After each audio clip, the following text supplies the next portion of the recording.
আসসালামু আলাইকুম। আমার ইউটিউব চ্যানেলে নতুন হয়ে থাকলে এই শর্টস ভিডিওতে একটা লাইক দিবেন। এটা আমার একটা ঢাকাইয়া গিরিবাজ কবুতর। এই গিরিবাজ কবুতরটা আমার খাঁচা থেকে হঠাৎ বেড়ায় গেছে।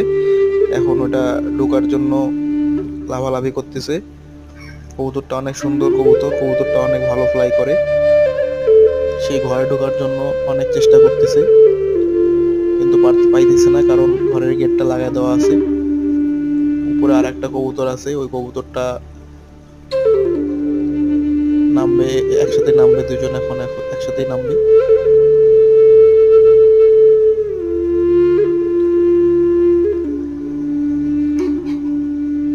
কি কব না কব নিজে ভুলে গেছি।